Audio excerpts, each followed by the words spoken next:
I'm John Chambers, and I'd like to talk to you today about the 2020/21 brown marmorated stinkbug seasonal measures. Before I do go into great length, I'd like to just quickly let you know about BTI Logistics and what we do. We've been around for over 30 years with the same management team. We're a successful international freight forwarder and customs brokerage. We have online tracking, full visibility available, and we have offices in Melbourne, Sydney and Brisbane. We also have a quarantine approved premises or an AA approved site in Melbourne, which includes fumigation facilities. So what is the brown marmorated stinkbug? It's a pest that's initially only found in the USA in numbers, but has spread worldwide in recent years. It has spread throughout Europe, throughout Northeast Asia, and now is found in a number of countries that it was never present before. The BMSB can survive in very cold environments and it overwinters, which means when the winter sets in the Northern Hemisphere, it climbs up into crevices and locations within cargo to survive the cold weather. Therefore, the type of goods that are subject to BMSB measures are generally stored outside or in open undercover areas. The BMSB season 2020/21 will apply to any goods shipped from the 1st of September 2020 and that arrive up to and include the 31st of May 2021 into Australia. This means that where you've got goods that are arriving from the 1st of June 2021, measures will not apply to those goods. If you have containers packed before the 1st of September but shipped on or after, there is no need to treat the goods provided you've got sufficient evidence and the verification process required by the Department of Agriculture are met to ensure that the sealing occurred well before the 1st of September, and this is achieved through a sealing declaration. But we can provide further information regarding that as needed. As has happened in previous years, targeted goods during the 2021 season apply to sea freight shipments, where these include break bulk cargo, include things such as under the break bulk heading, vehicles, roll on roll off vehicles, goods shipped on flat racks, and goods that are shipped in open top containers. Further, containerized cargo such as FCL, which is single supplier, single importer containers, or FCX, which are multiple supplier to a single importer container, are also subject to measures when they're shipped in 6 hard-sided containers. Where you have LCL shipments that are in fact shipped in what's called an FAK container, which is the container bringing in multiple consignees and multiple suppliers, they're also subject to BMSB measures. With the BMSB season, there are always a list of target risk countries. The 2020/21 season will include 37 target risk countries, with a number being added, the most recent of which is the country of Kazakhstan, which was a late addition to the list. Any goods shipped from or of the origin of any of these countries may be subject to BMSB measures, subject to other criteria which we'll go through shortly. BMSB profiling is based on the target risk countries and the pathways which goods come through, whether or not they come through a target risk countries. So, if we've got goods manufactured in a risk country, they are then to be considered as a possible BMSB risk. You also have goods manufactured elsewhere and shipped through a target risk country. They may not be of the origin, but the fact that they have transited through or been sold within that country means they may be a risk.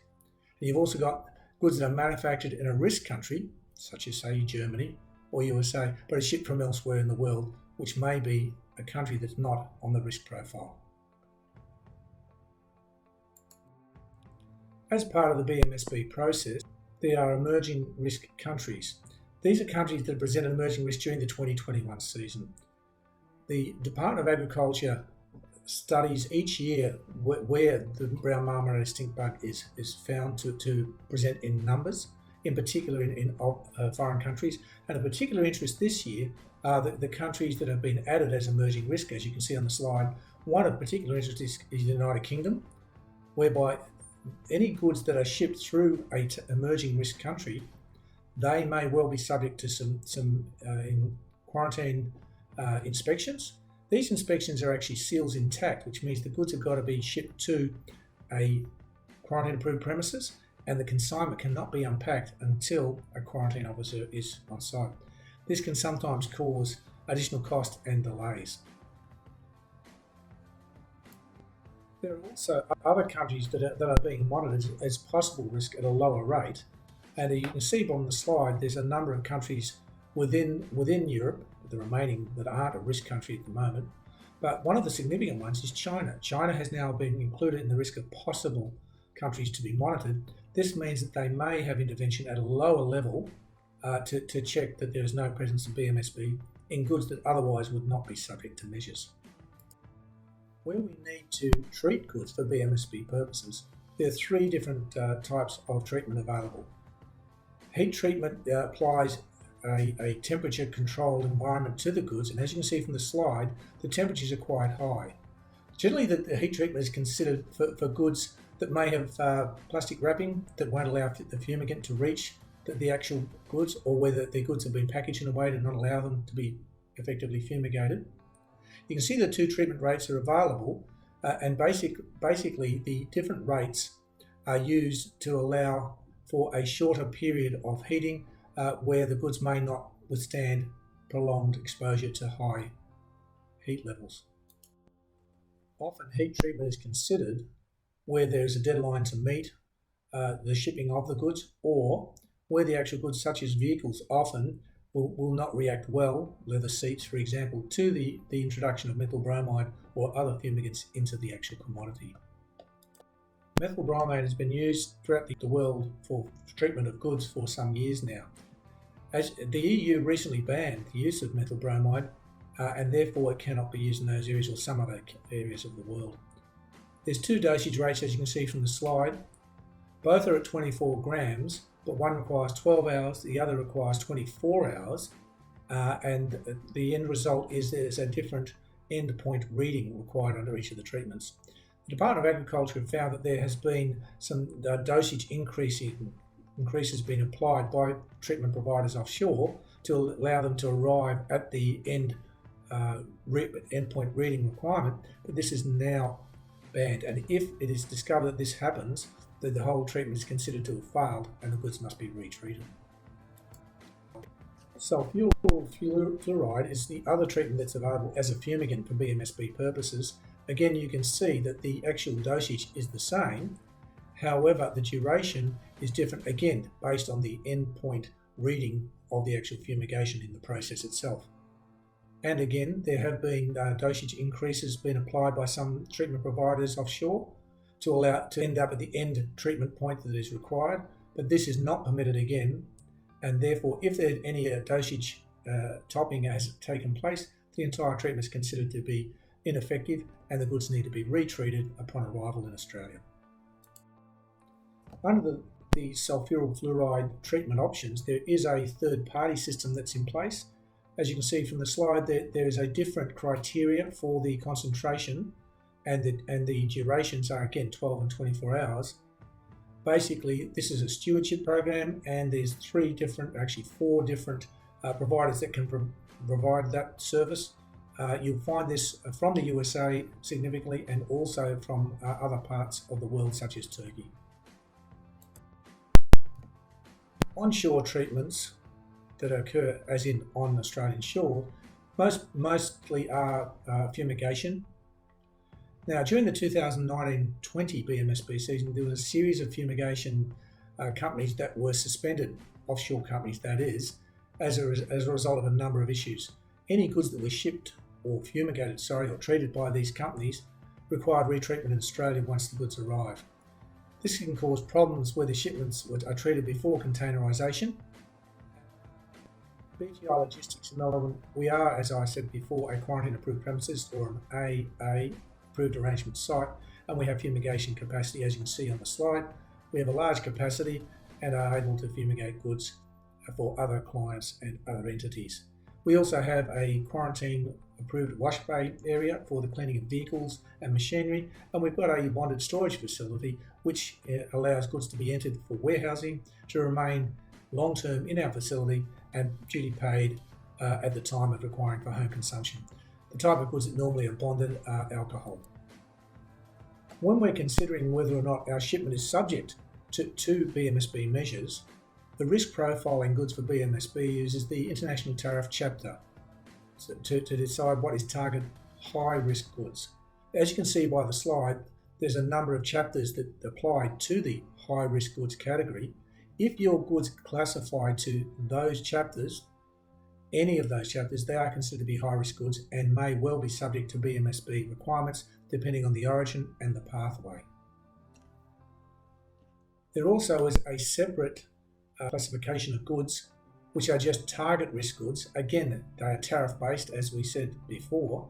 As you can see from the slide, these chapters are considered target risk goods, and they are the type of goods that will be considered by the department that need to have a verification or a random verification inspection on these goods to ensure that there's no BMSB within the consignment. Should there be found over a particular season an extensive number of detections of goods of a particular chapter, it would move from the target risk goods category to the target high risk goods. This has not occurred as of yet, but is always a possibility. So what is the difference between target high risk goods and target risk goods? Well, in essence, target high risk goods, they must be treated before being released into Australia. Target risk goods are of a lower risk, as we said before, and don't require mandatory treatment. They will be those subject to increased onshore random inspection and intervention, which can cause some problems, as we know. If your goods are not target high risk goods or target risk goods, then they are not subject to BMSB measures. If your shipment consists of all goods that are not in either of those two categories, then the BMSB measures do not apply to these goods for this shipment. This is important to keep in mind. The Department of Agriculture offered a safeguarding arrangement scheme a number of years ago, which allows for manufacturers that have a secure supply chain from manufacture to embarkation location to be able to be approved to have their goods admitted to Australia without treatment. Now, there is a minimum import volume required, as you can see from the slide, so it is not for the smaller importer. And it's also available for break bulk with a minimum volume, such things as 5,000 vehicles or 5,000 units during the BMSB season. There's no charge by the Department of Agriculture for applying for the scheme and being approved. There's benefits once you are approved. However, there is a degree of work to be done in obtaining the approval for safeguarding arrangements. If you need further information regarding this and you are considering this possibility, please get in contact with us and we can assist you as required.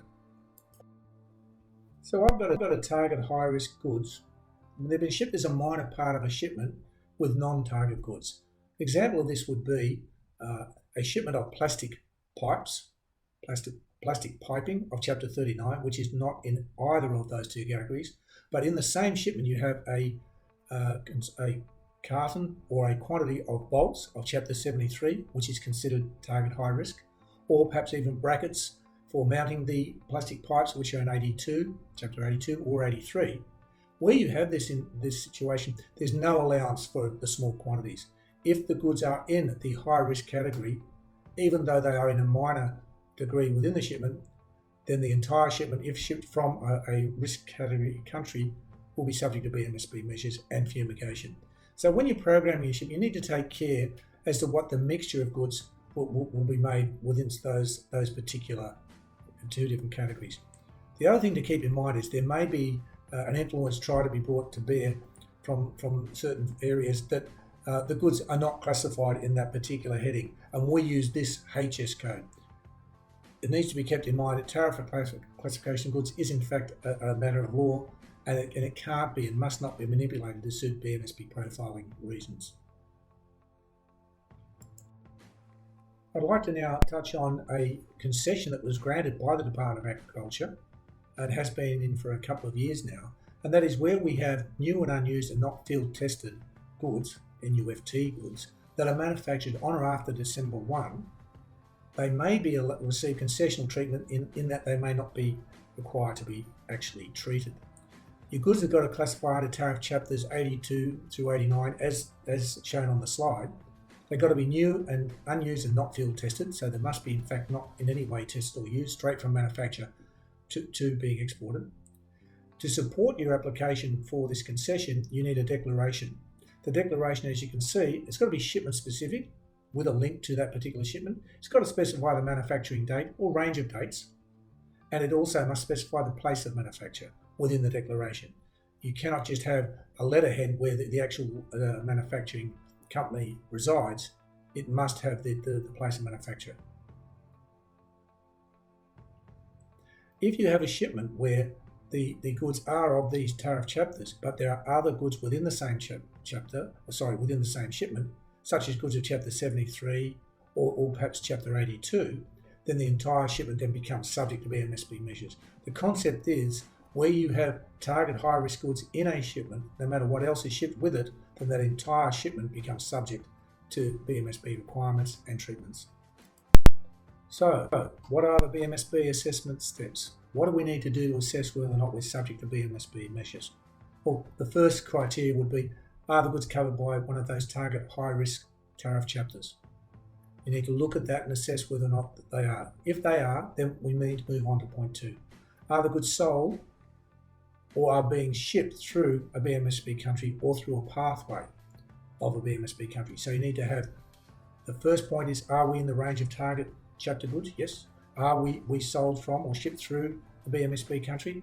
The third question is, are the goods of a target risk country of origin, but are supplied from a non-target country? Such things as where you would have spare parts or a consignment of Chapter 84 goods that are made in the USA, but are actually warehoused and are being shipped from China.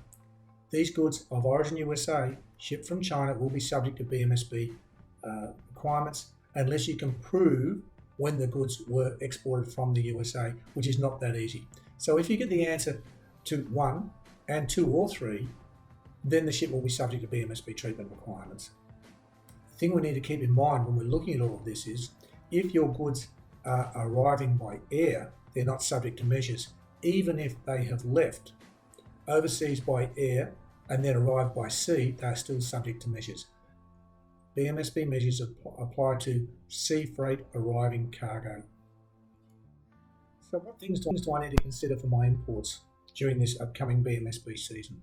That is, do I trade with a BMSB country? Have a look at the list of countries. Is my supplier in there? What's the origin? Is my supplier in a non-BMSB country, but the goods are actually of an origin coming from one of the BMSB country origins? Are there mixed tariff chapter goods, where you've got goods of the high risk category, but not all of the goods are there? We've covered that in earlier slides, and what it means is you need to have a look at what the mix of the shipment is. And the other thing to look at is, as we've just mentioned, is, are they manufactured from December 1, 2020? And we have the question of, are they in the chapters? Can we perhaps claim that new, unused, and not field tested concession? The Department of Agriculture have put out a number of fact sheets which provides more information regarding the upcoming BMSB season. As you can see from our slide, we've given you a link to those particular fact sheets. If you need more information or more assistance with that, please let us know. And finally, you need more information, you need to consider this, then think BMSB before you ship. To have things well planned, to have considered this, will get you the best outcome. The 2020/21 season has arrived and it will be in full force. The Department of Agriculture are very, very aware of the BMSB requirements and are in fact stepping things up all the time. The other thing to consider is, as we've mentioned before, our Melbourne facility is accredited for BMSB treatment, and as you can trust, we have a lot of capability, as you can see from the slide. The other thing to bear in mind is that the Biosecurity Act has an administrative penalty regime requiring compliance. If there are attempts made to step around the BMSB requirements, there are significant penalties for it. We have a trade and customs consultancy service across Australia that's available to clients. Should you want to engage our services or ask a question, please just get in touch with us. Thank you for listening today, and I hope your BMSB season goes well.